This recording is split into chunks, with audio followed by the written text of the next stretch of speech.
কি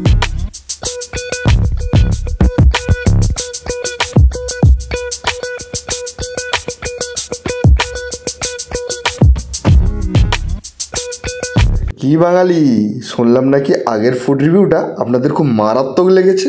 আজকে আবার চলে এসেছি একটা নতুন খাবারের ভিডিও নিয়ে। সো আজকের মেনু আমার আপনার সবার প্রিয় চিকেন কাবাব।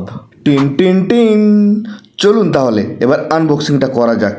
আচ্ছা বলুন তো, হাজি সাহেব থেকে এত কম দামে এত কোয়ান্টিটির চিকেন পাওয়া যায় সেটা আপনারা আগে জানতেন কি?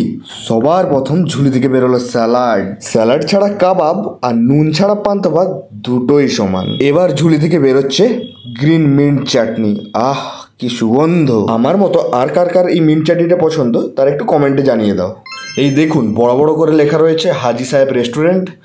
প্যাকেজিংটা আপনারা এমনই পাবেন। কাবাবটা আমি 1 ঘন্টা আগে কিনে নিয়ে এসেছি, তাও যথেষ্ট গরম ছিল। ফয়েল পেপার দিয়ে খুব সুন্দর করে ওরা র্যাপ করে দিয়েছিল।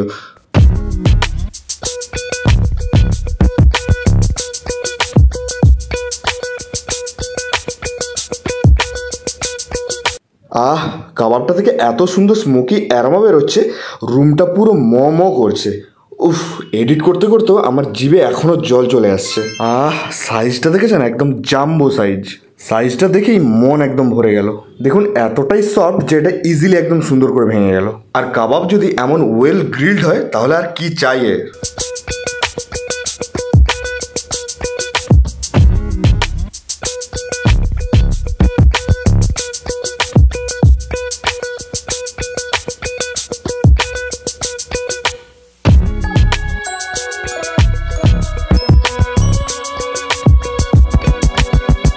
তাহলে চলুন গ্রিন চাটনিতে কাবাবটা ডিপ করে প্রথম বাইটটা নিয়ে দেখা যাক। এক্সপ্রেশন সেজ এভরিথিং। আপনারা আমার ফেসিয়াল এক্সপ্রেশন দেখে বুঝতে পারছেন কাবাবটা আমার কতটা ভালো লেগেছে। সত্যি বলতে কি, আমার লাইফে খাওয়া ওয়ান অফ দ্য বেস্ট কাবাব এটা ছিল। কাবাবের ওপর যদি লেবুর রস চিপড়ে না খেয়েছেন তাহলে আর খেয়েছেনই বাকি। কাবাবটার উপরে লেবুর রসটা চিপে মিন্ট চাটনিতে ডিপ করে আমি মুখে চালান করে দিলাম। এ কি স্বাদ! সাথে একটা পেঁয়াজের টুকরো মুখে নিলাম। কাবাবটা যথেষ্ট জুসি, টেন্ডার এবং সফট ছিল এবং হালকা একটা স্মোকি ফ্লেভারও ছিল, যেটা সবাই এক্সপেক্ট করে। অনেক তো হলো রিভিউ, এবার কাজের কথায় আসা যাক। কাবাবটার নাম না জানলে আপনারা ট্রাই করবেন কিভাবে?